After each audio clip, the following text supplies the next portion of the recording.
کہ اگر اللہ تمہارے دلوں میں نیکی معلوم کرے گا تو جو مال تم سے چھن گیا ہے اس سے بہتر تمہیں عنایت فرمائے گا اور تمہارے گناہ بھی معاف کر دے گا، اور اللہ بخشنے والا ہے، مہربان ہے۔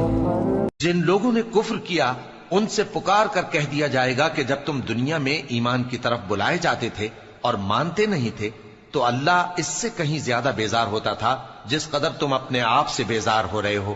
وہ کہیں گے کہ اے ہمارے پروردگار، تو نے ہم کو 2 دفعہ بے جان کیا اور 2 دفعہ جان بخشی، ہم کو اپنے گناہوں کا اقرار ہے، تو کیا نکلنے کی کوئی سبیل ہے؟ یہ اس لیے کہ جب تنہا اللہ کو پکارا جاتا تھا تو تم انکار کر دیتے تھے، اور اگر اس کے ساتھ شریک مقرر کیا جاتا تھا تو مان لیتے تھے۔ سو حکم تو اللہ ہی کا ہے جو بلند و بالا ہے، بڑا ہے۔ وہی تو ہے جو تم کو اپنی نشانیاں دکھاتا ہے اور تم پر آسمان سے رزق اتارتا ہے، اور نصیحت تو وہی حاصل کرتا ہے جو اس کی طرف رجوع کرتا ہے۔ تو اللہ کی عبادت کو خالص کر کے اسی کو پکارو، اگرچہ کافر برا ہی مانے۔ وہ مالک درجات عالی اور صاحب عرش ہے، اپنے بندوں میں سے جس کو چاہتا ہے اپنے حکم سے وہی بھیجتا ہے تاکہ ملاقات کے دن سے ڈرائے۔ جس روز وہ نکل پڑیں گے ان کی کوئی چیز اللہ سے مخفی نہ رہے گی۔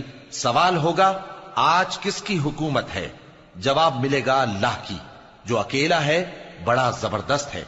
آج کے دن ہر شخص کو اس کے اعمال کا بدلہ دیا جائے گا، آج کسی کے حق میں بے انصافی نہیں ہوگی۔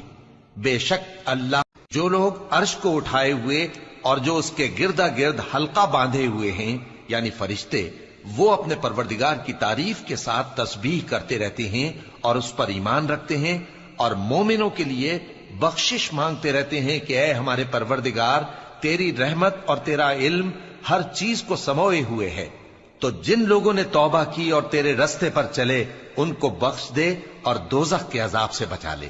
اے ہمارے پروردگار، ان کو ہمیشہ رہنے کی بہشتوں میں داخل کر جن کا تو نے ان سے وعدہ کیا ہے، اور جو جو ان کے باپ دادوں اور ان کی بیویوں اور ان کی اولاد میں سے نیک ہوں ان کو بھی۔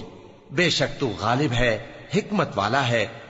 اور ان کو بری حالتوں سے بچائے رکھیو، اور جس کو تو اس روز بری حالتوں سے بچا لے گا تو تو نے بے شک اس پر مہربانی فرمائی، اور یہی بڑی کامیابی ہے۔ جو لوگ عرش کو اٹھائے ان کو قریب آنے والے دن سے ڈراؤ جبکہ دل غم سے بھر کر گلوں تک آ رہے ہوں گے۔ ظالموں کا کوئی دوست نہیں ہوگا اور نہ کوئی سفارشی جس کی بات قبول کی جائے۔